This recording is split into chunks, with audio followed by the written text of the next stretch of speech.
ಗೆಳೆಯರೇ, ಅಣ್ಣಾವರ ಅಂದರೆ ಡಾಕ್ಟರ್ ರಾಜ್ಕುಮಾರ್ ಅವರ ನೆನಪಿನ ಬುತ್ತಿಯಲ್ಲಿ ಇಂದು ಒಂದು ವಿಷಯವನ್ನು ವಿಶ್ಲೇಷಣೆ ಮಾಡೋಣ.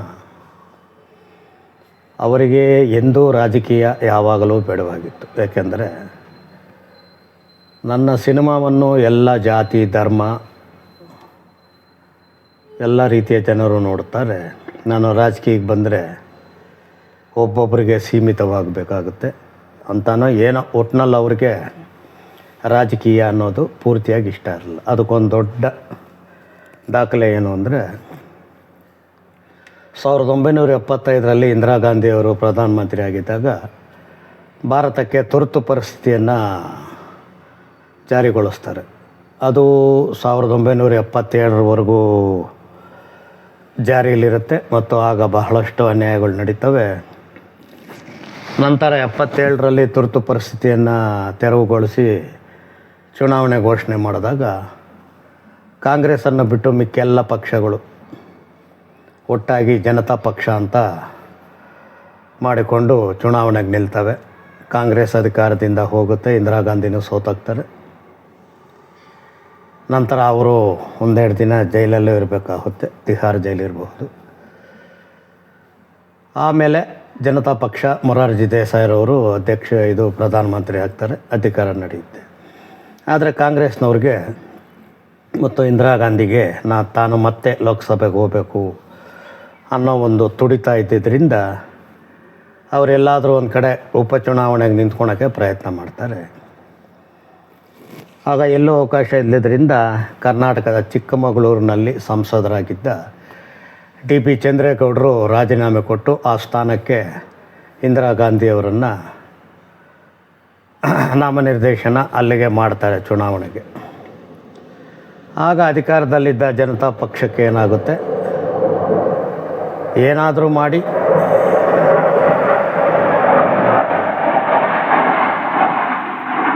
ಇಂದಿರಾ ಗಾಂಧಿಯನ್ನು ಗೆಲ್ಲದ ಹಾಗೆ ಮಾಡಬೇಕು ಅಂತ ಅವರು ಪಣ ತೊಡ್ತಾರೆ. ಯಾರನ್ನು ನಿಲ್ಲಿಸಿದ್ರೆ ಅವರ ವಿರುದ್ಧ ಗೆಲ್ಲೋದಕ್ಕೆ ಸಾಧ್ಯ ಅಂತ ಆಲೋಚನೆ ಮಾಡಿದಾಗ ಕರ್ನಾಟಕದಲ್ಲಿದ್ದವರು ಒಬ್ಬರೇ ಒಬ್ಬರು, ಅವರೇ ನಮ್ಮ ಅಣ್ಣ ಅವರು ಡಾಕ್ಟರ್ ರಾಜ್ಕುಮಾರ್ ಅವರು. ಅಲ್ಲಿ ನಿರ್ಧಾರ ಆಗುತ್ತೆ ಅವರ ಪಕ್ಷದ ಕಚೇರಿಗಳಲ್ಲಿ ಡಾಕ್ಟರ್ ರಾಜ್ಕುಮಾರ್ ಅವ್ರನ್ನ ಹೇಗಾದರೂ ಮಾಡಿ ಒಪ್ಪಿಸಿ ನಿಲ್ಲಿಸಬೇಕು ಅಂತ. ಅಲ್ಲಿಂದ ಅವ್ರ ಮನೆಗೆ ಬೇರೆ ಕಡೆ ಎಲ್ಲ ಮನವಿಗಳು ಬರ್ತವೆ. ಆದರೆ ಯಾವ ಕಾರಣಕ್ಕೂ ಅಣ್ಣ ಅವರು ಅದಕ್ಕೆ ಒಪ್ಪಲ್ಲ. ಆದರೆ ಕೇಂದ್ರ ಸರ್ಕಾರ ತಾನೇ ಮುತುವರ್ಜಿಯಿಂದ ಈ ಕೆಲಸ ಮಾಡಿದ್ರಿಂದ ಅವ್ರನ್ನ ಎಲ್ಲಿ ಹೋಗೋದಕ್ಕೂ ಬಿಡಲ್ಲ. ಆಗ ಮೊಬೈಲು ಇವೆಲ್ಲ ಇರಲಿಲ್ಲ, ಬರೀ ಪೊಲೀಸ್ ವೈರ್ಲೆಸ್ ಇತ್ತು ಅಷ್ಟೇ. ಅದರ ಮುಖಾಂತರ ಭಾರತದಾದ್ಯಂತ ಅವರು ಎಲ್ಲೇ ಕಂಡರೂ ಅವರನ್ನು ಪ್ರಧಾನಮಂತ್ರಿಗಳ ಖುದ್ದು ಆಸಕ್ತಿಯಂತೆ ಮರ್ಯಾದೆಯಿಂದ ಕರ್ಕೊಂಬನ್ನಿ ಅಂತ ಆದೇಶ ಇರುತ್ತೆ. ಅವರು ಬೆಂಗಳೂರಿನಲ್ಲೋ ಎಲ್ಲೋ ಶೂಟಿಂಗ್ ಮುಗಿಸಿ ಮದ್ರಾಸಿನ ಮನೆಗೆ ಹೋಗ್ತಾ ಇರ್ತಾರೆ. ಇನ್ನು ಮನೆ ಅಷ್ಟು ದೂರ ಇದ್ದಾಗೆ ನೋಡ್ದಂಗೆ ಪೊಲೀಸ್ನವರು ಸುತ್ತಲೂ ನಿಂತಿರ್ತಾರೆ. ಇದು ಚುನಾವಣೆ ಕೆಲಸ ಅಂತ ಅವ್ರೇನು ಮಾಡ್ತಾರೆ, ಹಿಂದಕ್ಕೆ ಬಂದುಬಿಟ್ಟು ಅಲ್ಲಿಂದ ಬೆಂಗಳೂರಿಗೆ ಬರ್ತಾರೆ. ಅವ್ರದ್ದೊಂದು ತೋಟ ಇರುತ್ತೆ, ಲೋಹಿತ್ ಫಾರ್ಮ್ ಅಂತ, ಅಲ್ಲಿಗೆ ಬರ್ತಾರೆ. ಅಲ್ಲಿದ್ದು ಬಿಡೋಣ ಅಂತ ಅಲ್ಲಿ ನೋಡಿದ್ರೆ, ಅಲ್ಲಿ ದೂರದಿಂದ ನೋಡಿದ್ರೆ ಅಲ್ಲಿ ಪೊಲೀಸವ್ರು ಮುತ್ತಿರ್ತಾರೆ. ಇನ್ನಿಲ್ಲೂ ಇವರು ಬಿಡಲ್ಲ ಅಂತ ಅವ್ರು ಮತ್ತೆ ಹಿಂದಕ್ಕೆ ಬಂದು ಎಲ್ಲಿ ಹೋಗೋದು, ಬೆಂಗಳೂರಲ್ಲೂ ಅವ್ರಿಗೆ ಇನ್ನೂ ಆವಾಗ ಮನೆ ತೊಗೊಂಡಿರಲಿಲ್ಲ, ಯಾವ ಮನೆಗಳಲ್ಲೂ ಅವ್ರನ್ನ ಬಿಡ್ತಾ ಇರಲಿಲ್ಲ ಪೊಲೀಸ್ನವ್ರು. ಎಲ್ಲಿದ್ರೂ ಹುಡ್ಕೊಂಬರೋರು ಕಾಡು ಮೇಡು ಅಲಿತಾರೆ. ಎಲ್ಲಿ ಹೋದರೂ ಯಾವುದೇ ಒಂದು ಚೆಕ್ ಪೋಸ್ಟಲ್ಲಾಗಿರಬಹುದು, ಬೇರೆ ಕಡೆ ಪೊಲೀಸ್ನವ್ರು ಎಲ್ಲ ಕಡೆ ಅಲರ್ಟ್ ಆಗಿರ್ತಾರೆ. ಯಾಕಂದರೆ ಪ್ರಧಾನಮಂತ್ರಿಗಳ ಖುದ್ದು ಆಸಕ್ತಿಯಿಂದ ಆದೇಶ ಕೊಟ್ಟಿರೋದು ಇದು. ಕಾಡು ಮೇಡುಗಳಲ್ಲಿ ಎಲ್ಲಿ ಪೊಲೀಸರು ಜನ ಕಂಡ್ರೆ ಹಿಂದಿನ ಸೀಟಲ್ಲಿ ಬಚ್ಚಿಕೊಳೋದು, ಕಾಡು ಮೇಡು ಅಲಿಯೋದು. ಆ ಕಾಡಿನಲ್ಲಿ ಎಲ್ಲಾದರೂ ಯಾರೂ ಕಾಣ್ದಿರೋ ಒಂದು ಟೀ ಅಂಗಡಿ ಸಿಕ್ಕಿದ್ರೆ ಒಂದು ಟೀನೋ ಒಂದು ಬನ್ನೋ ತಿಂದು ಕಾಲ ಕಳೆಯೋದು. ಹೀಗೆ 5-6 ದಿವಸ ಹೀಗೆ ಪಾಡು ಬಿದ್ದೋಗ್ತಾರೆ. ಏನೇ ಆದರೂ ಅವ್ರು ಮಾತ್ರ ಹೊರಗಡೆ ಬಂದು ಈ ರಾಜಕೀಯಕ್ಕೆ ಬರೋದಕ್ಕೆ ಅವ್ರಿಗೆ ಒಪ್ಪಿಗೆ ಇರಲ್ಲ. ಹಾಗೆ ಸುತ್ತಾಡಿ ಕೊನೆಗೆ ಚಿಕ್ಕಮಗಳೂರಲ್ಲಿ ವೀರೇಂದ್ರ ಪಾಟೀಲರು ಜನತಾ ಪಕ್ಷದ ಪರವಾಗಿ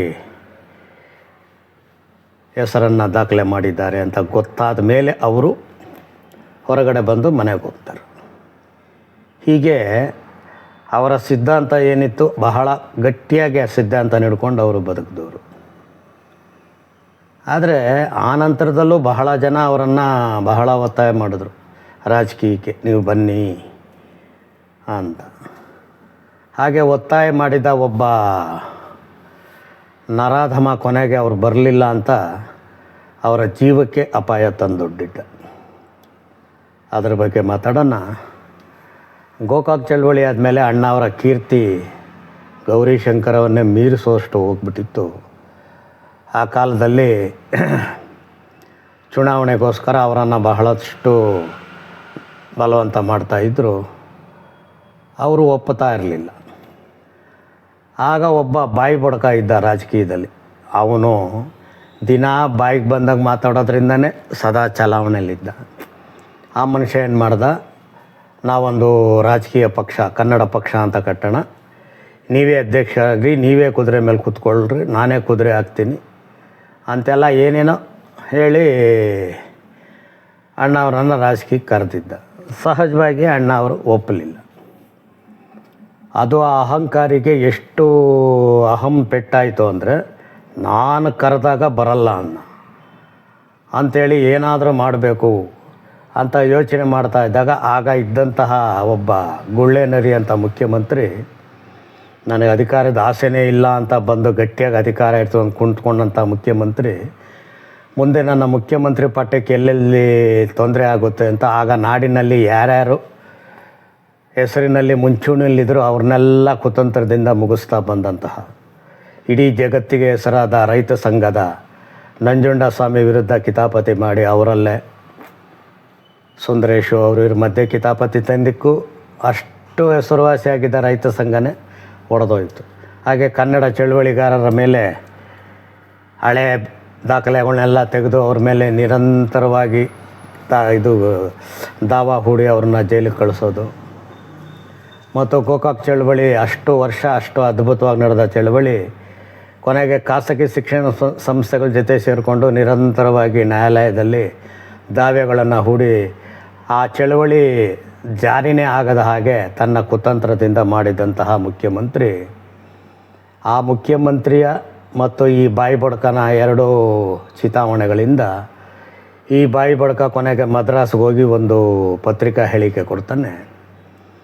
ಕರ್ನಾಟಕದಲ್ಲಿ ರಾಜ್ಕುಮಾರ್ ಕಡೆಯಿಂದ ಅಲ್ಲಿನ ತಮಿಳರಿಗೆ ಅಪಾಯ ಇದೆ, ದಯವಿಟ್ಟು ಇಲ್ಲಿನ ಸರ್ಕಾರ ಎಚ್ಚೆತ್ತುಕೊಂಡು ಅಲ್ಲಿನ ತಮಿಳರಿಗೆ ರಕ್ಷಣೆ ಕೊಡಬೇಕು ಎಂತೆಲ್ಲ ಪತ್ರಿಕೆ ಹೇಳಿಕೆ ಕೊಟ್ಟ.